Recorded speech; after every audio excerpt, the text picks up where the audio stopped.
Comment investir vos premiers euros et également pourquoi, c'est ce qu'on va voir dans cette vidéo que je fais parce qu'il y a pas mal de gens qui ont commencé à rejoindre cette chaîne, qui sont venus par le biais de la politique, et moi ce que j'essaie de vous expliquer, c'est que si vous voulez vraiment être de droite, et en particulier de droite libérale, vous devez commencer à investir. Pourquoi? Parce que si vous êtes de droite, quand vous entendez parler du milliardaire Elon Musk, vous n'êtes pas en train de vous dire « il faut le taxer, il faut absolument le contrôler », vous dites « ce mec est cool, j'ai envie d'avoir ce mec dans mon équipe, donc je vais devenir partenaire de ce mec en achetant les actions de ces entreprises ». Et c'est en ça que la bourse, c'est génial. La bourse, ça vous permet de participer aux aventures entrepreneuriales des gens les plus compétents de la planète. Donc je trouve ça super, notamment par opposition à l'État, où l'État, si vous voulez, c'est un peu comme une entreprise opaque qui vous prend de l'argent, vous avez absolument aucun contrôle de ce qu'elle fait, de son argent. Enfin c'est fou, hein, quand vous êtes habitué à regarder le bilan des entreprises et que vous comparez avec l'État, c'est on vous prend votre argent, on le secoue comme ça dans une espèce de boîte noire pour que surtout vous ne sachiez pas comment sont dépensés vos euros. Par ailleurs, vous ne pouvez pas décider de ce qu'on fait de l'argent parce que les personnes qui tiennent le cordon du trésor public sont des personnes cooptées qui ont fait les mêmes écoles, qui appartiennent à la même caste parasite. Donc vraiment, il faut vous sortir de l'esprit que le secteur public c'est quelque chose de vertueux. En vrai, ce qui est vraiment public, c'est le secteur privé. Pourquoi? Parce que tout le monde peut devenir propriétaire des entreprises privé simplement en achetant des actions, et quand vous achetez des actions, vous commencez à être récompensé pour ça. Ça, c'est la première raison pour laquelle vous devez commencer à investir, parce que si vous êtes libéral, vous avez de l'ambition, et avoir de l'ambition, ça veut dire que vous voulez être partenaire des meilleurs. Et puis l'autre raison qui est beaucoup plus pragmatique que ça, c'est que quand vous allez commencer à investir, vous allez avoir votre patrimoine qui va commencer à grandir. J'ai commencé à construire ce portefeuille il y a quelque chose comme 4 ans et demi, et ça, c'est la plus-value cumulée, c'est-à-dire l'argent que j'ai gagné depuis que j'ai commencé à investir, parce que les parts se sont appréciées. Et par ailleurs, l'autre manière dont vous gagnez de l'argent avec la bourse, à part l'appréciation du capital, c'est que j'investis dans des choses qui me versent des dividendes. Là, vous voyez un ETF qui m'a versé un dividende. Là, vous voyez une entreprise qui m'a versé un dividende. Et donc, vous vous créez comme ça un flux continu de revenus, et vous vous créez également un patrimoine qui grandit. Et ça, pourquoi c'est important? Parce que ça va vous rendre plus libre, plus intègre. Quand vous serez à la machine à café et que vous aurez des collègues autour de vous qui vous diront « oui, j'ai très peur de Donald Trump, je pense que les gens qui ont voté Donald Trump sont vraiment des fachos, etc. » Et puis pour les élections françaises, évidemment, quand on vous dira « oui, moi je fais barrage à la haine, etc. » Eh bien, vous pourrez de plus en plus dire à ces gens d'aller se faire voir. Pourquoi? Parce que plus vous investissez, plus vous sortez de cette situation d'esclave où vous êtes contraint à échanger votre temps contre de l'argent pour pouvoir vivre, et avec ça, vous avez toutes les contraintes et toutes les pressions sociales qui vont avec, pressions sociales que vous pourrez commencer grandement à diminuer une fois que vous aurez d'autres sources de revenus. Et c'est pour ça que sur cette chaîne, je vous encourage non seulement à investir, mais que je vous encourage également à développer des side business, à développer d'autres sources de revenus, parce que c'est comme ça qu'on devient vraiment libre, et très concrètement, c'est en étant libre qu'on peut dire les termes et donc commencer à façonner autour de nous un écosystème qui est plus en accord avec nos valeurs. Donc ça, c'est le pourquoi investir.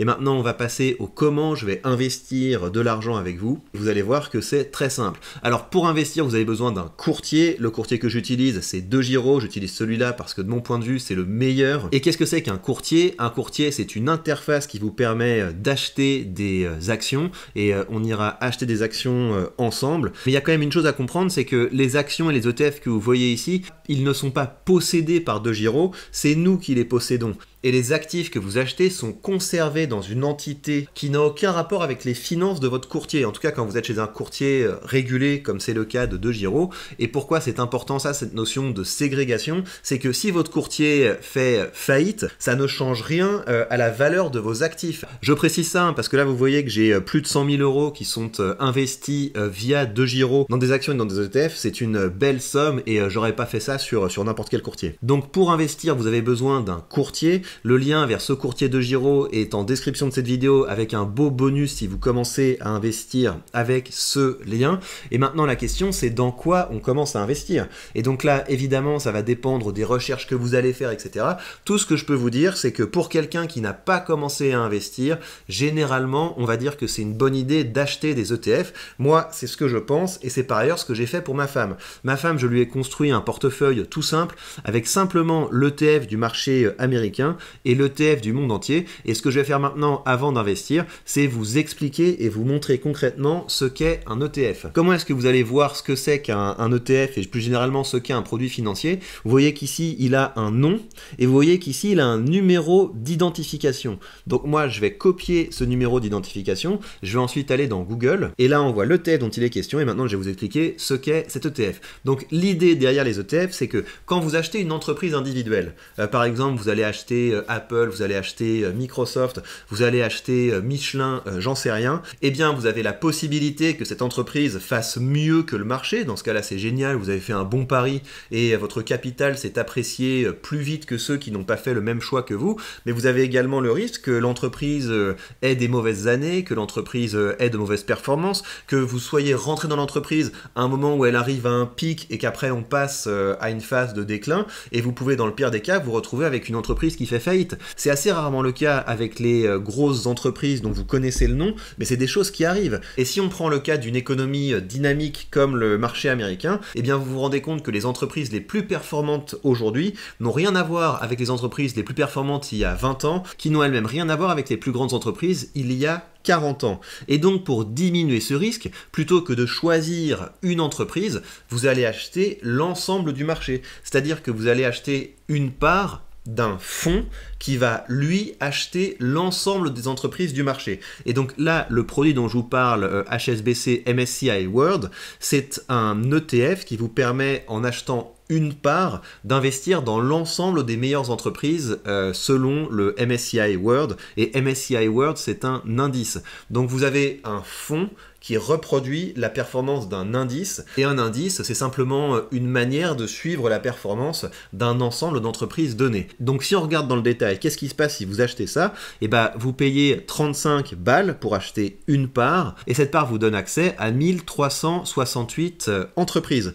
Et donc vous voyez, vous avez Apple, Microsoft, Nvidia, donc les entreprises principales de cet ETF, en tout cas les plus grosses positions de cet ETF, sont des entreprises américaines, mais vous êtes également exposé au Japon, à la Grande-Bretagne, au Canada et également à d'autres entreprises à hauteur de 19%. Et pourquoi est-ce que c'est intéressant? C'est imaginons que Apple cesse d'être une bonne entreprise, que Apple commence à se casser la figure, que Apple commence à avoir de mauvaises performances, qu'Apple fasse faillite, eh bien ça n'aura pas tellement d'impact sur votre produit parce que ce qui va se passer c'est que Apple va sortir de l'indice et va être remplacé par une entreprise qui correspond aux meilleures performances. Et donc c'est ça qui est intéressant avec les ETF, c'est qu'il y a ce côté auto-nettoyant. Vous achetez le truc, vous passez à autre chose et vous n'en avez plus rien à faire. Qu'est-ce qu'on voit également ici? On voit ici la performance de cet ETF et donc vous voyez que si vous aviez investi dans cet indice il y a 5 ans, votre capital se serait apprécié de plus de 86%. Donc comparé avec ce que peut vous donner le livret A et comparé également à ce qui se passe quand vous laissez votre argent sur le compte, eh bien quand vous investissez dans un ETF de ce type-là, et non seulement vous avez battu l'inflation, mais en plus vous avez gagné de l'argent et donc c'est quand même assez intéressant. Autre chose, vous avez des dividendes, c'est-à-dire que parmi les entreprises que je vous ai montrées, vous en avez beaucoup qui versent des dividendes et ces dividendes, c'est de l'argent qui arrive ici. Donc là vous voyez que j'ai sur mon compte, j'ai reçu le dividende et donc ça c'est de l'argent, vous pouvez décider de l'extraire de votre courtier, de vous l'envoyer sur votre compte, ça prend pas longtemps, et puis de le dépenser pour ce que vous voulez, parce que vous avez peut-être besoin de... Au bout d'un moment, ça fait pas mal d'argent, hein. Moi, ce portefeuille me rapporte quelque chose comme 300-400 euros par mois, là je le réinvestis pour pouvoir augmenter l'effet cumulé du portefeuille, mais je pourrais décider de disposer de cet argent. Donc un ETF comme celui-là vous verse des dividendes, et si vous notez bien, c'est un dividende qui est en belle augmentation, c'est-à-dire qu'en 2020, cet ETF versait 34 centimes par an, et aujourd'hui il verse 50 centimes par an. Et donc ce que ça veut dire, c'est que quand vous investissez là-dedans, non seulement vous avez votre capital qui s'apprécie, mais vous avez également votre flux continu de revenus passifs qui augmente, avec des belles augmentations chaque année. Et là on est en moyenne au-dessus de 10% d'augmentation par an. C'est-à-dire que vous avez investi là-dedans, vous tournez les pouces et votre capital grandit et votre flux continu de revenus grandit également. Puis une autre chose que je voudrais vous montrer avant d'investir, c'est ça. Donc là vous voyez 0,15% de frais. Qu'est-ce que ça veut dire 0,15% de frais? C'est pas de l'argent qu'on va vous demander, c'est qu'il y a un décalage de performance entre l'indice et l'ETF dans lequel vous investissez. C'est comme ça que ces entreprises se rémunèrent, les entreprises qui émettent les ETF se rémunèrent, c'est en vous donnant une performance qui est un petit peu moins bonne que les actifs sous-jacents. Et là on est sur des frais qui sont assez raisonnables, surtout si vous comparez avec les produits qu'essaie de vous filer votre banque. Si vous investissez dans une assurance vie, dans un fonds performance Morningstar, je ne sais pas quoi que vous propose votre banque, vous verrez que vous avez des délires de frais de 1% par an, 2% par an sur la performance, des frais d'entrée, des frais de sortie, des frais de garde, enfin n'importe quoi. Et bah là c'est les seuls frais que vous avez. Et évidemment sur un courtier comme DeGiro, bah, vous n'avez pas de frais de garde, quoi. On vous demande pas de l'argent pour pouvoir posséder vos actions, pour pouvoir être propriétaire de vos actions. Il n'y a pas de truc de ce genre là. Par contre vous avez un petit frais quand vous achetez, et c'est aussi pour ça que j'aime beaucoup ce courtier, c'est parce que les frais dessus sont très raisonnables. C'est-à-dire que pour les ETF comme ceux que j'achète en portefeuille, vous avez 1 euro de frais par transaction.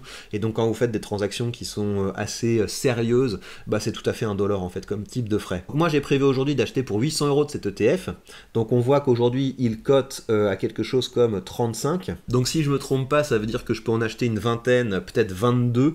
Donc on va se mettre 22 ici. On voit que le prix aux alentours de 35,21. Ça c'est un ordre limite, mais vous n'êtes même pas obligé de vous prendre la tête, vous pouvez l'acheter au marché. Le courtier est censé vous donner le meilleur prix du moment. Je préfère quand même mettre mon propre prix, quitte à modifier centime par centime pour être sûr d'avoir le meilleur prix, parce qu'on sait jamais. Et donc là vous voyez que j'ai envoyé l'ordre mais que l'ordre n'est pas passé, donc ça veut dire que j'ai proposé un prix qui était trop bas par rapport au prix du marché, donc j'ajoute 1 centime, hop, et là c'est passé. Donc vous voyez que c'est aussi simple que ça, j'ai augmenté mon exposition à cet ETF et ce faisant, j'ai la perspective d'avoir plus de capital qui travaille et évidemment je vais toucher plus de dividendes. Alors l'autre chose que je voulais voir avec vous, c'est, vous savez, vous avez souvent des questions de oui, j'aimerais bien commencer à investir, mais peut-être que c'est pas le bon moment pour commencer à investir, et vous vous retrouvez comme ça dans une situation où vous perdez du temps et de l'argent. Donc effectivement, quand vous regardez la courbe d'un ETF à court terme, c'est hyper accidenté. Et donc vous vous dites, mais c'est quoi? C'est le casino, ça monte, ça descend, etc. Qu'est-ce que c'est que ça? Mais plus vous dézoomez, et plus vous réalisez, même s'il y a des périodes qui sont assez désagréables. Ça c'est une période que j'ai vécue, hein. Et cette période, bah voilà, c'est ça monte, ça descend, ça monte, ça descend. Qu'est-ce que c'est que ça? C'est assez désagréable, mais sur le long terme, ça monte, et sur le long terme, ça monte franchement. Et donc oui, voilà, si vous commencez à investir, ça c'est moi, ça. J'ai commencé à investir dans cette zone-là.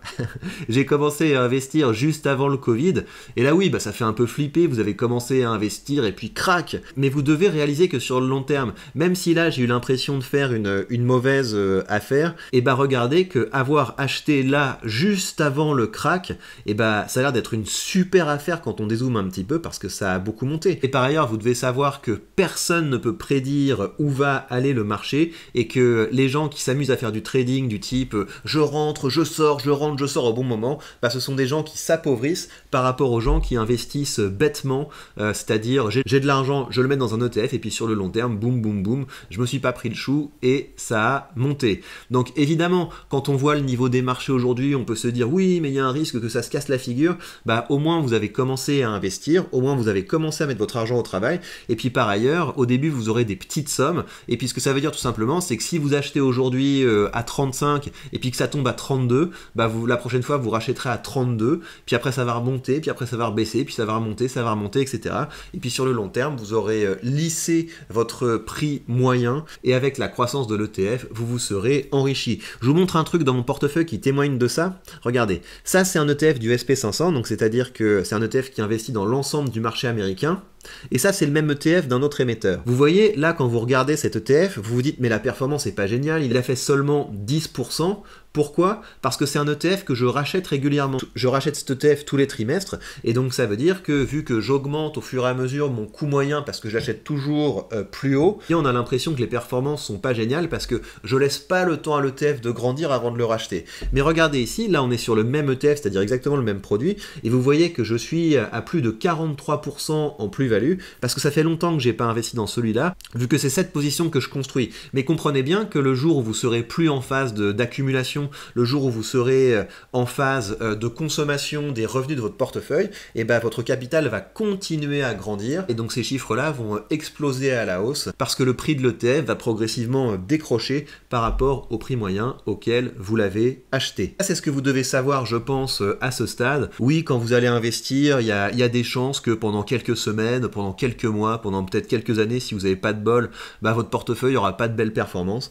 Mais sur le long terme, si vous continuez à investir régulièrement, eh bien, vous devriez être sacrément récompensé. Je termine avec un petit point, parce que vous pouvez vous demander, mais pourquoi est-ce qu'il y a quelque chose qui est en négatif ici?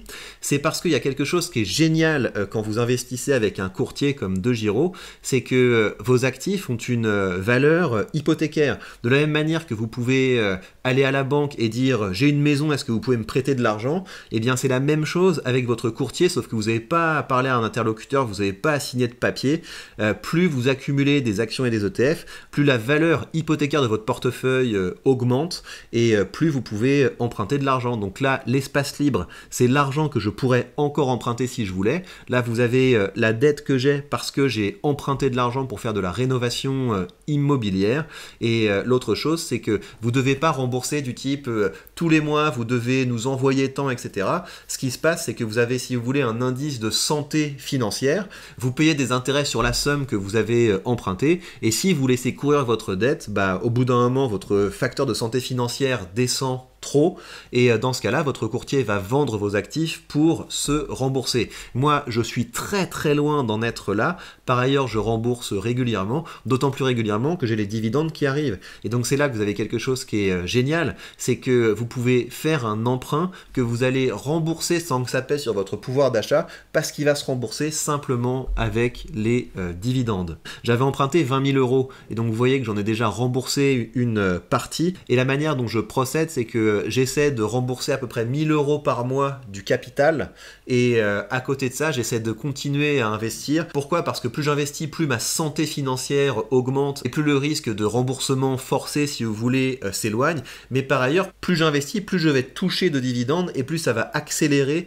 le remboursement. Mais ça, si vous voulez, c'est quelque chose qui est un petit peu de niveau plus avancé. J'ai fait une vidéo que je vous mets à la fin de cette vidéo si vous voulez comprendre un petit peu plus dans le détail comment ça marche. Mais c'est juste pour vous dire que c'est génial en fait ça, parce que si j'ai un problème, je sais pas, moi j'ai la chaudière qui tombe en panne, j'ai ma voiture qui se pète, n'importe quoi, eh bien je peux en 2 clics me transférer de l'argent sur mon compte en banque, et après je me débrouille pour rembourser. Mais avec ça, vous avez une sécurité supplémentaire. Et par ailleurs, pour l'immobilier, c'est génial, hein, parce que moi je vais continuer à investir, je vais rembourser ça, et bientôt j'aurai 100 000 € que je peux emprunter, 150 000 € que je peux emprunter, bah c'est le prix d'un appart. Et financer un projet immobilier simplement avec votre portefeuille d'actions et d'ETF, je trouve que c'est assez positif.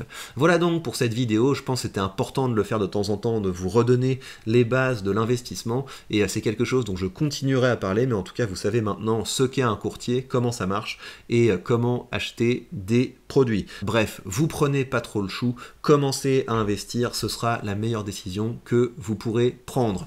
Et bien voilà, chers amis, prenez bien soin de vous et à très vite.